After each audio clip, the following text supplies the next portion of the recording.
Halo Sobat Soekarnois, ketemu lagi sama Anissa di Bung Karno The Other Stories. Seperti biasa nih, kita akan ngobrol-ngobrol seputar sejarah yang tercecer dari Bung Karno. Dan kali ini kita mau ngobrolin tentang masa-masa kecil dari Bung Karno. Karena kita udah lesehan santuy-santuy begini nih, chill-chill kalau kata anak zaman sekarang. Jadi kita ngomongin tentang masa kecilnya Bung Karno yang pastinya menarik untuk kita kulas lebih dalam lagi. Dan pastinya bersama Mas Rosso.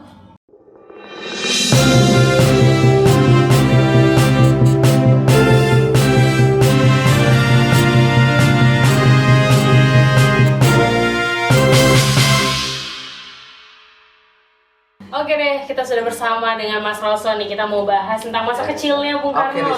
Nah, Bung Karno ini kan kalau nggak salah, Anissa pernah baca di satu artikel pernah punya nama masa kecil namanya Kusno dan akhirnya berganti jadi Karno. Nah, ini boleh cerita nggak sih Mas, kenapa kok bisa diganti gitu? Iya, jadi ini menarik karena waktu pertama saya menulis tentang bahwa nama kecil Bung Karno atau Soekarno adalah Kusno, itu banyak yang terkejut melalui kolom komen di blog saya. Cuma memang begitu saya lihat, oh ini anak yang masih sangat remaja, sangat muda, yang tidak tahu sejarah tentang Bung Karno. Jadi informasi ini penting nggak penting, tapi menarik bahwa nama presiden kita sebelum menjadi Soekarno adalah Kusno. Kenapa diganti? Nah ini ada tradisi di orang Jawa terutama. Kalau seorang anak itu mengidap sakit-sakitan atau misalnya mengalami satu demam berkepanjangan, bahkan dalam beberapa cerita digantinya nama Kusno menjadi Karno itu karena dia mengalami sakit yang sangat parah. Sakit sangat parah, digambarkan udah mendekati sekarat lah katakan. Sehingga untuk itu bapaknya yang kejawen, Raden Sukeni Sosrodjarjo, sampai dia tidur di bawah tempat tidurnya Soekarno. Jadi beralaskan tikar lusuh, mungkin lantainya ubin yang lembab gitu ya. Dia tidur di bawah itu dan di atasnya Soekarno, di atas dipannya Soekarno. Dia mendoakan secara spiritual untuk kesembuhan anaknya. Dan akhirnya diputuskanlah untuk mengganti nama Kusno menjadi Soekarno. Oh, jadi karena sakit-sakitan dalam berturut-turut gitu ya, didoakan dan akhirnya digantilah namanya. Sampai hari ini masih ada yang suka begitu ya Mas? Iya, betul. Kayak udah kalau misalnya waduh anaknya sakit-sakitan udah diganti aja namanya. Nggak cocok nih kayaknya gitu ya.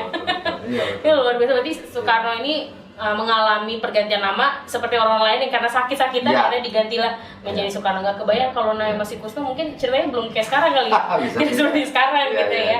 Nah, Bung Karno ini lahir dari keluarga yang seperti apa sih Mas? Ya, dia lahir dari keluarga yang sebenarnya boleh dikatakan keluarga ningrat. Karena bapaknya Raden Sukeni Sosrodjarjo itu ya keturunan ningrat ya, darah biru ya. Sedangkan ibunya dari Bali. Gitu ya. Idayu Nyoman Rai Serimben. Nah, Idayu aja udah pasti dia kastanya Brahmana lah, dia tinggi. Jadi konon raja terakhir di Singaraja adalah paman dari ibunya Soekarno. Jadi betul-betul masih kerabat kerajaan. Dua-duanya dari keluarga ningrat. Mereka nikah waktu Raden Sukeni ditugaskan oleh Belanda mengajar di daerah Singaraja. Nah, ketemulah mereka itu. Jatuh cinta, kemudian menikah, dan nanti menikahnya seru juga itu karena istilah orang Bali kalau menikah dengan lain adat itu ada kayak semacam ritual dibuang gitu loh, diasingkan gitu loh, diasingkan.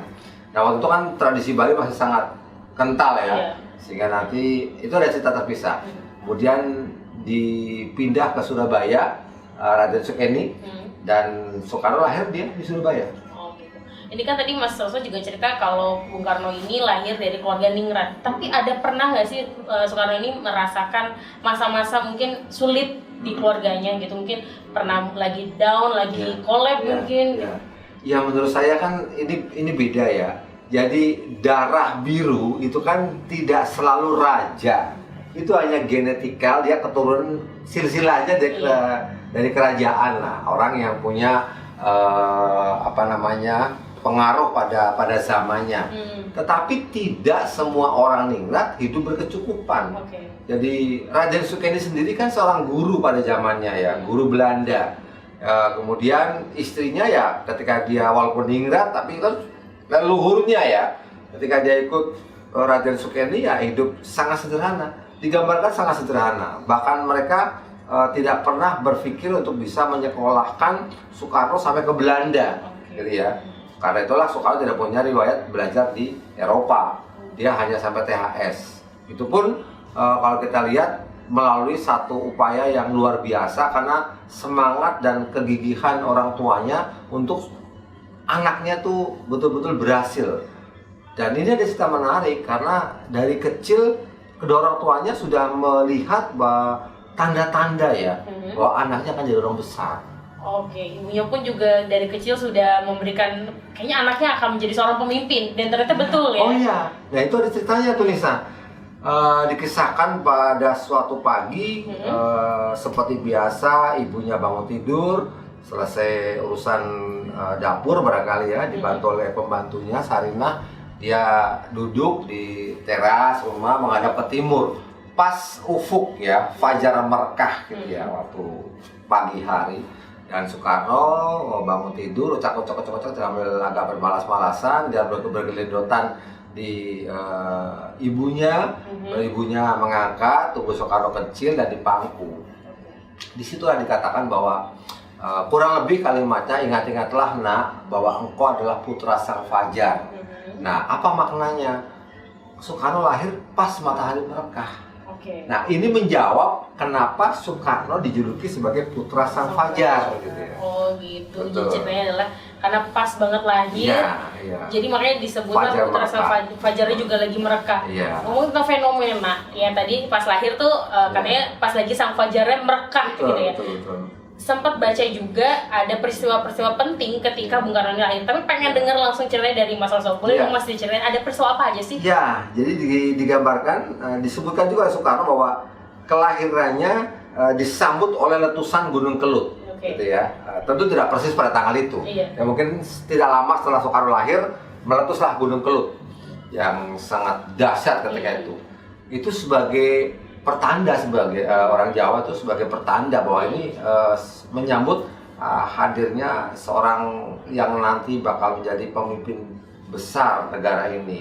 Dan itu pula yang sebenarnya oleh orang tuanya juga digadang-gadang lah, Soekarno itu bakal jadi orang besar. Itu feeling orang tua kadang-kadang cukup tajam, apalagi Raden Sukeni sebagai orang tua itu orang yang cukup waskita dalam bahasa Jawa gitu ya, yang tahu lah. Dan ketika dia menceritakan tentang perbedaan nama Kusno ke Soekarno pun dijelaskan maknanya. Karno itu, krono itu bahasa Jawa itu telinga. Tapi dalam versi cerita Mahabharata, Karna itu pahlawan Astina ya, yang luar biasa. Dia sebenarnya bersaudaraan sama Pandawa, tapi dia dalam perang Bharatayuda membela Astina, tapi menunjukkan jiwa kesatrianya dan berharap bahwa kelak ini akan jadi Soekarno juga. Artinya yang membela kebenaran, bukan membela kebenaran, tapi artinya seorang yang memiliki jiwa kesatria, kemudian memiliki dedikasi loyalitas kepada negaranya, itu yang penting. Dan itu dicamkan betul waktu kecil kepada anaknya oleh Sukeni. Wah, luar biasa ya, ternyata seorang Soekarno pun pernah merasakan pergantian nama, walaupun dari keluarga yang ningrat gitu, tapi pasti ada masanya naik dan turun kehidupan, tapi tidak tidak mengurangi semangatnya Soekarno untuk menjadi orang yang hebat. Keluarganya pun selalu mendukung dan optimis bahwa Soekarno akan menjadi orang yang hebat, dan terbukti telah menjadi orang yang hebat.